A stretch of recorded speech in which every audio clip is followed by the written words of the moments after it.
Right.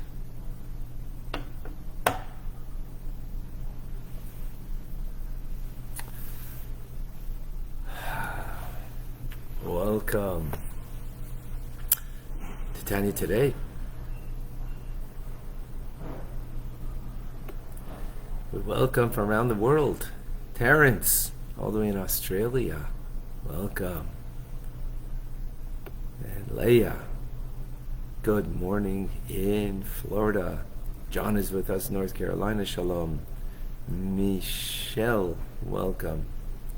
Not certain from where, but wherever it is. Welcome aboard. Jackie's with us in North Carolina. Charlotte, welcome. Michael in Germany. Good afternoon. Eugenia is a Canadian, fellow Canadian in Calgary. Simcha in Florida is with us, and in Pennsylvania. In Pennsylvania, we have Brett. Welcome, Brett. Rachamim is in Houston, Texas. Boker Tov. Cindy in Florida. We have Davida and Liba.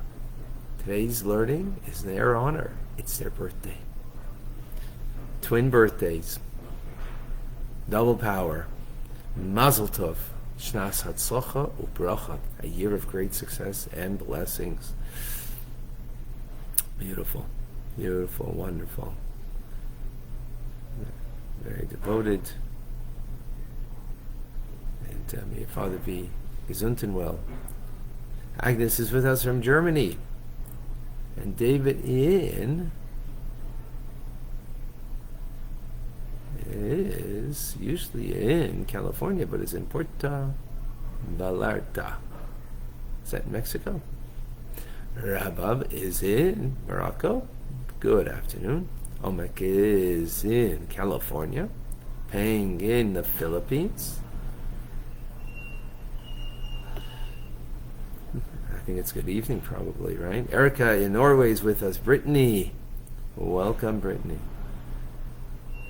Braden is in New York. Wonderful. Rena in Colorado has joined us, and for a terrific Thursday, we've got Daphne in South Carolina. June in Australia, where it's very late. Welcome. Tony in Costa Rica. Dam in Indonesia, good evening. Diane is in Arizona. Lynn, good morning to you in Long Island. Who else is here? Moshe in California. Beautiful. We've got Batya, we got Adam, we got Vilma. We have a Koil, and we have a Tapriyid in Baltimore. Okay, beautiful. All right, folks.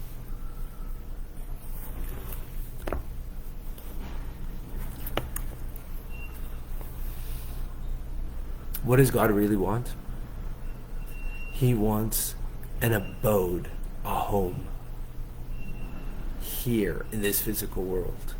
It's not the spiritual world that he wants. Some of us feel that everything we're doing here is just a means to the spiritual world, to Gan Eden, to the Garden of Eden, where our soul goes after our time here. That's not the ultimate purpose. The ultimate purpose is here, this physical world. And through the act of the physical, mitzvah, we create a home for God in this world. We take darkness, meaning an abode that is not filled with the divine, and we transform it. We transform it. So says the Alter Rebbe that the ultimate perfection of Mashiach, which will be that home that we create, the ultimate home, where God will be revealed to the naked eye in a very real way. That revelation of the Ein Sof, the limitlessness of God in the material world, not in the spiritual world, in the material world, this world that we all know and love. It's totally b'masena Rabbi, masena b'meshach zman hagolus. Those are the original Hebrew words, powerful words that mean it's dependent on our actions, our divine service throughout the period of exile that we're in right now, as opposed to Mount Sinai, where God was completely revealed. It's dependent on you and me. Why? How? That sounds like pretty powerful. You and I, we could bring the final redemption. We could bring the Messianic era, Mashiach. How's that possible? We're not so lofty. Well, it's very simple, because it's the mitzvah that causes it. The mitzvah that we do causes that the Ein Sof, the limitlessness of God, is drawn and revealed in this world. Because a mitzvah is done with a material thing of this world. And therefore that elicits from on high, through our engagement with the material, to reveal godliness in the material of this world. So, for example, when you take an animal, and the parchment of the animal, you use it to make a Torah scroll, or you make it to use a mezuzah, or to fill them. What have you done? You've taken something that was previously under the realm of klipa, and you now transformed it into an object of mitzvah, an object of attachment, an object that brings the Ein Sof into this world and reveals it. Likewise, that's from the animal kingdom, from the vegetation of the world. You take an esrog, a lemon. Some people just call it a lemon, an expensive lemon, right? That's not orla. It isn't of the first 3 years of growth. Because first 3 years we're not able to use it, right? It's forbidden fruit until the first 3 harvests. So we use that permissible fruit, and what do? We shake the lulav of an esrog. What do we do with that? We reveal in the material of the world, of the esrog, godliness. Likewise, you take a coin, or you take a dollar bill, and you give that to tzedakah. What are you doing? Besides it, it sounds like it's a really nice deed to do, which it is, and you get your brownie points from God because you did a mitzvah. No, it's much more than that. What you've taken is material, physical things that previously were under the realm of klipa, and now you've transformed it. You've transformed it from darkness to light, from the lack of divinity that is in it or not revealed in it, and you reveal the divinity in it. It becomes absorbed in the divine of the Ein Sof as we use it to fulfill the will of God. And there's no concealment then. no hiddenness. I mean, there is only a hiddenness because we're not so refined to appreciate the divine in the object of the mitzvah, and in our fulfillment of the mitzvah, drawing that divine in the physicality of the mitzvah. By the way, that has to do also with prayer or Torah studies we're doing now. Well, I think when you say the Shema, if you think about the oneness of God, you don't fulfill the mitzvah. When you verbalize it, and to verbalize means you need the body and the animal soul's engagement in that mitzvah to fulfill the mitzvah of saying the Shema. And as our sages say, the movement of lips is like a small act. It's considered like a small act. Not the same thing as extending your hand and giving charity or putting on tefillin or lighting Shabbos candles and the like. But it's considered an action.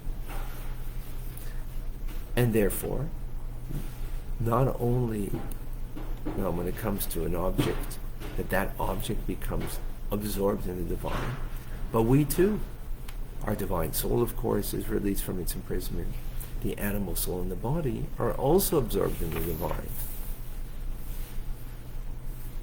And of course, the more you're engaged in doing the mitzvah, the more the animal soul is giving vitality to the body, so the more there's a complete, full engagement of the person. So, for example, if you if you're saying a prayer and you do it, not fully there, but the more you kind of say it with power, with being highly intentional, the more you're involved your body, the more you involve your animal soul, it gives the vitality to the body to be able to verbalize strongly and in an affirmed way. The more, first of all, you don't forget, because forgetness comes from klipa. But here you're engaged and you're bringing to bear upon you a mitzvah, which therefore means the divine light of the Ein Sof we're absorbed in, and we're hence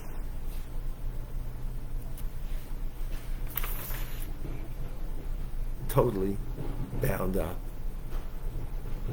the material and us, with God Almighty. Now, this is in the middle of a thought. We're going to continue this thought, that it's not just in the mitzvah, it's much more. And we'll see how little by little we are transforming an entire world. Not just ourselves, but an entire world. And therefore making an abode for God. But more to come.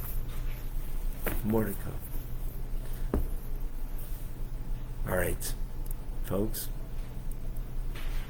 As always, it's amazing. A great privilege. And today we have the great privilege of doing our learning in honor of Davida, Liba Zelikson, and together with their father, may he be gesund and well. May they have a year of great success and great blessings beyond what they imagine. I was thinking of all of us. They just went to the Ohel, giving in prayers for all of us, whoever needed, and their wonderful twin sisters sharing their birthday together today. They share it with us, and we share with them the blessings. And they go from strength to strength, and only wonderful good things.